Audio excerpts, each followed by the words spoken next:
Here are the most recent deaths in the national news as reported at the end of April and the beginning of May 2026. For those of you who watch our videos every week, I want to let you know that I will be stepping away for a brief leave of absence. You'll still hear me later in this video when we share this week's memorial anniversaries. Nedra Talley-Ross, the last surviving original member of the 1960s pop sensation The Ronettes, died April 26, 2026, at her home in Virginia at the age of 80. Talley-Ross was known for her exquisite backing vocals and harmonies on such timeless classics as Be My Baby, Baby I Love You, and The Best Part of Breaking Up. Her voice was the velvet thread that wove through the wall of sound, elevating every recording she touched. She was inducted into the Rock and Roll Hall of Fame in 2007 as a member of the group.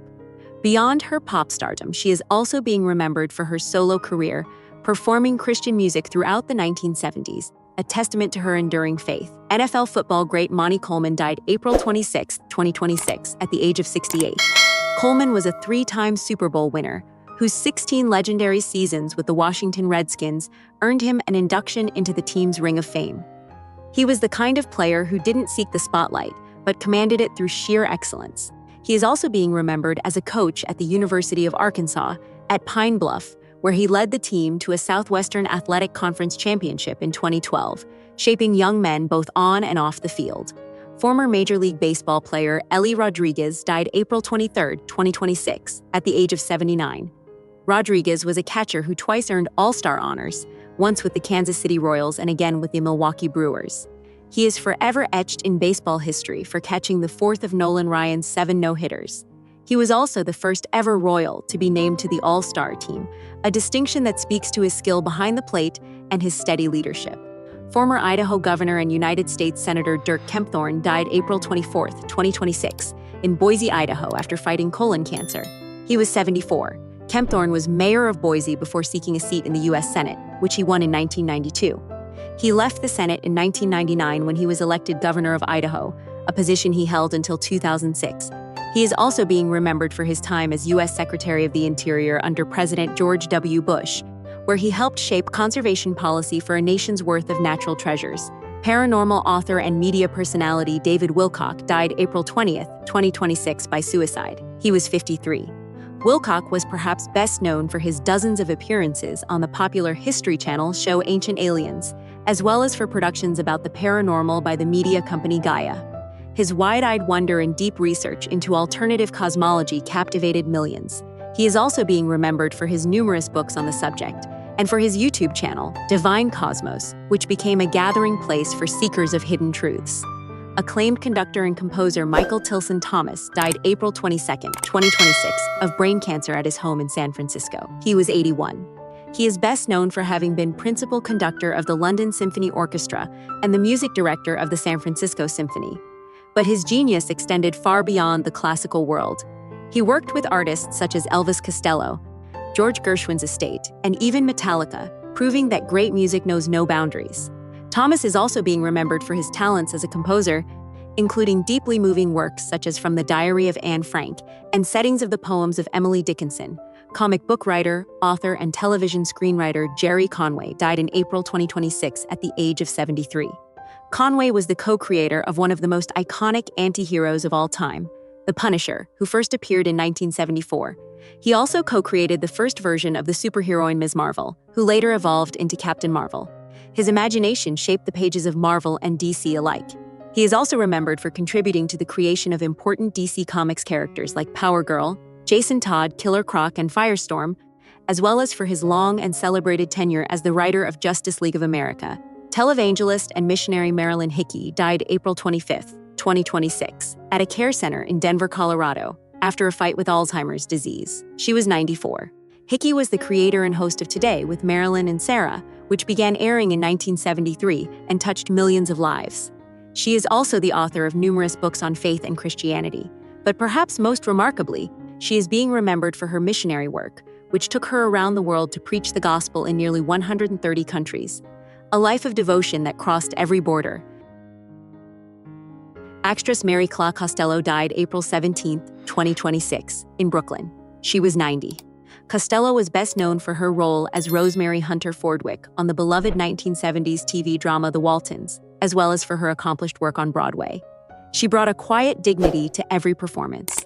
She is also being remembered for appearing on iconic shows such as Murder, She Wrote, The Incredible Hulk, and Little House on the Prairie. A familiar face in the golden age of television, former U.S. Senator Donald Regal died April 24, 2026, of cardiac arrest at his home in San Diego. He was 88. Regal spent nearly 3 decades representing his home state of Michigan, first for 5 terms as a congressman, then for 3 more as a senator. He served under 7 different presidents, a remarkable span of American political history. He is also being remembered as the co-author of the book Oh Congress, which offered an insider's look at the inner workings of Congress in the 1970s. Author and UFO investigator Nick Pope died April 6, 2026, of esophageal cancer at his home in Tucson, Arizona. He was 60. Sometimes compared to Fox Mulder from The X-Files, Pope rose to prominence in the paranormal scene with books like Open Skies, Closed Minds, which recounted his years serving with Britain's Ministry of Defense, investigating unexplained aerial phenomena. He is also being remembered as a regular on the popular History Channel show Ancient Aliens, where his credibility and calm demeanor made him a trusted voice on the unknown. Musician and songwriter Tony Wilson died April 24, 2026, at his home in Trinidad at the age of 89. Wilson was best known as the co-founder of the British soul band Hot Chocolate and one of the writers of their top 5 hit You Sexy Thing. That funky, unforgettable bass line will play on in clubs and living rooms forever. He is also being remembered for such songs as Love is Life, You Could Have Been a Lady, Emma, and Brother Louie, a catalog of soulful storytelling. Best-selling author and Holocaust survivor Dr. Edith Eger died April 27, 2026, in San Diego. She was 98. In her youth, she was an Olympic hopeful gymnast in her native Hungary. But the Nazi occupation during World War II led to her imprisonment and torture at the Auschwitz concentration camp. She survived the unspeakable, moved to the United States, and went on to become a leading specialist in post-traumatic stress disorder, helping soldiers and survivors heal from their own invisible wounds. She authored such powerful books as The Choice, Embrace the Possible, a testament to the resilience of the human spirit. Her life was a journey from darkness to light, and she spent her remaining years helping others make the same journey. Former NFL player Josh Morrow died April 23, 2026, at the age of 35. No cause of death has been reported, and the sports world mourns a life taken far too soon. Morrow spent 8 seasons in the NFL, 6 of them as a defensive end for the Arizona Cardinals.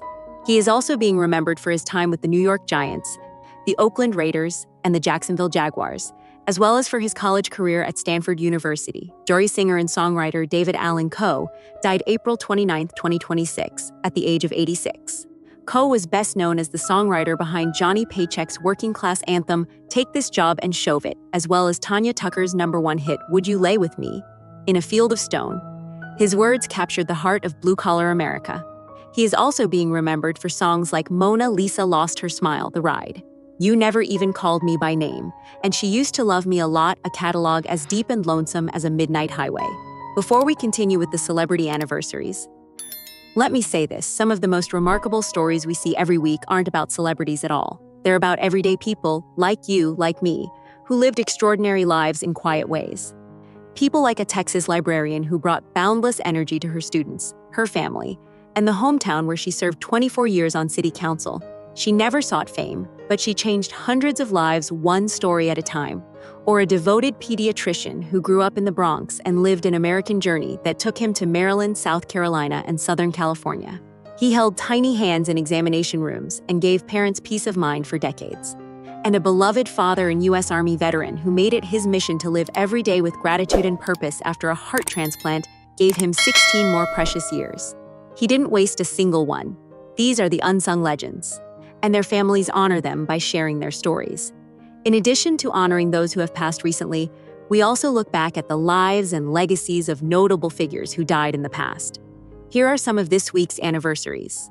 5 years ago this week, actress Olympia Dukakis died at the age of 89. She was already in her 50s when she became an overnight film sensation with her Oscar-winning portrayal of Cher's Italian-American mother in the 1987 romantic comedy Moonstruck.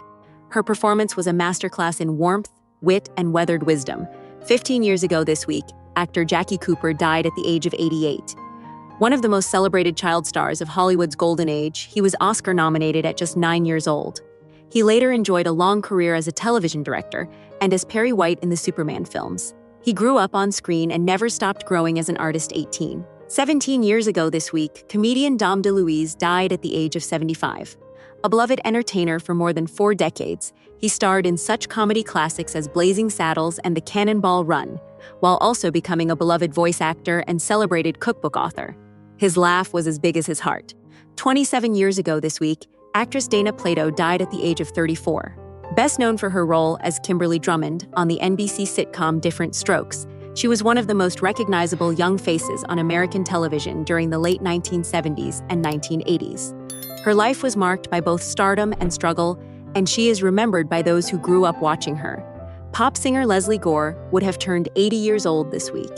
She was a teenager when she burst onto the 1960s music scene with the #1 hit, It's My Party, followed quickly by Judy's Turn to Cry, She's a Fool, and the feminist anthem, You Don't Own Me. She died in 2015 at the age of 68, but her voice still speaks to every young woman finding her independence. Actress Ann B. Davis was born 100 years ago this week. She became America's favorite housekeeper when she starred as Alice in the hit sitcom The Brady Bunch in the 1960s and 1970s. With a perfectly timed one-liner and a motherly hug, she anchored one of television's most beloved families. She died in 2014 at the age of 88. Every life tells a story. Every name we speak keeps a memory alive. From the last original Ronette to the 3-time Super Bowl champion, from the composer who bridged classical and rock to the child star of Hollywood's golden age, from the Holocaust survivor who became a healer to the country songwriter who gave voice to the working class, they all mattered. We honor them, we remember them, and we thank you for watching. Until next time, keep their legacies alive by sharing their stories.